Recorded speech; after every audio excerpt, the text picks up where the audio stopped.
Local officials are now looking ahead on a Huntingburg senior living project. More on that. Plus, I sit down with Laura Limp of the American Red Cross's Evansville-Wabash Valley region for part one of a three-part interview. And Kelly Cook and Lindsay Nixon discuss the Pike County 4-H Fair tonight on Inform. All of that and much more is up next here on the 18 WJTS News.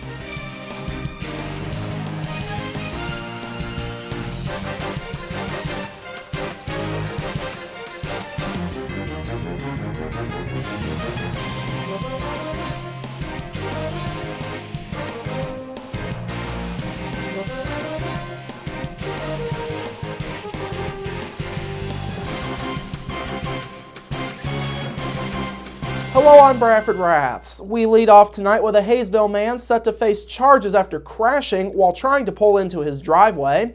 Just before 3:25 yesterday afternoon, DuBois County Sheriff's deputies were called to the reported accident along US 231 just south of County Road 600 West. Deputies say 73-year-old Richard Brinkman had been going northbound along US 231 when he tried to turn eastward into his driveway. Deputies say Brinkman overshot the driveway and went into a ditch, rolling his truck over onto its side in the process. Brinkman's truck was a total loss. Hayesville first responders had to extricate Brinkman from his truck. He was taken by EMS to Memorial Hospital to be treated for injuries to his arms and face. Deputies also found that Brinkman was intoxicated. His BAC registered at 0.16%, or twice the legal limit.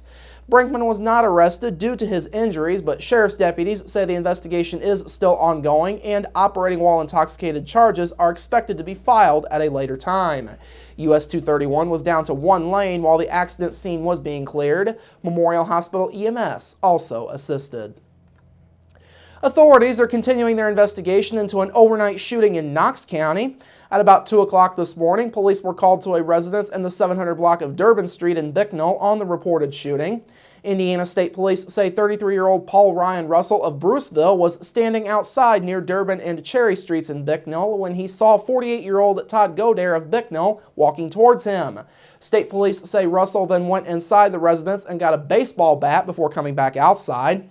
Godare then allegedly shot and killed Russell with a .22 caliber revolver. Godare left the scene in a Chevrolet S10 pickup truck. At about 4 o'clock this morning, Vincennes police saw Godare and attempted to pull him over, but Godare did not stop, and he led police through city streets before stopping along State Road 61 near Kimmel Road a short time later. Authorities say Godare then used the same weapon he shot Russell with to take his own life. Authorities say this investigation is still ongoing. Autopsies have been scheduled for tomorrow morning.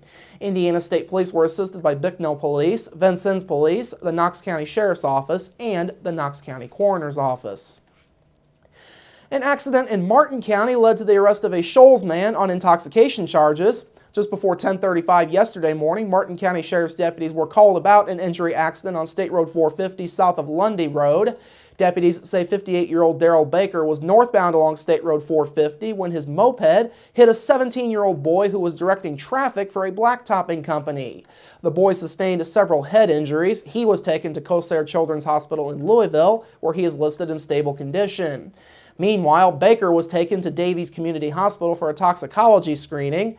Baker preliminarily tested positive for THC and marijuana. Baker was then taken into custody and lodged in the Martin County Jail, where he is being held without bond. He is facing a level 6 felony for operating while intoxicated, causing serious bodily injury.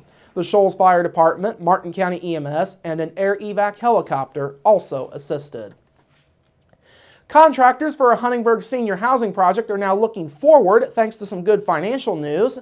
As we first reported yesterday, TRICAP has received a $500,000 Affordable Housing Program, or AHP, grant from the Federal Home Loan Bank of Indianapolis to be used for redeveloping the former St. Joseph's Hospital property. TRICAP Executive Director Joyce Fleck says this week's announcement means the largest components of financing for the project are now in place. She says the Miller-Valentine Group is now set to take more of a lead role on the project at this point. The firm is now looking to get the building secured and getting ready to bid the project. Flex says this project will help to revitalize the St. Joseph's campus, among other benefits. By getting at least some activity going on part of the old St. Joseph's Hospital campus, opens it up, makes it more attractive for other venues that may or may not be looking at other pieces of the property. So it has a huge economic benefit to the whole county, not just Huntingburg. The project aims to convert roughly 30,000 square feet of the building into living space, along with adding an additional 27,000 square feet. 45 new apartments for senior residents will be created when all is said and done. The project is expected to be completed sometime in 2017. Now, TRICAP was one of 39 applicants statewide that got AHP funding. The $500,000 was the maximum amount available, and not everyone who applied got funding. More than 50 entities applied for funding this year.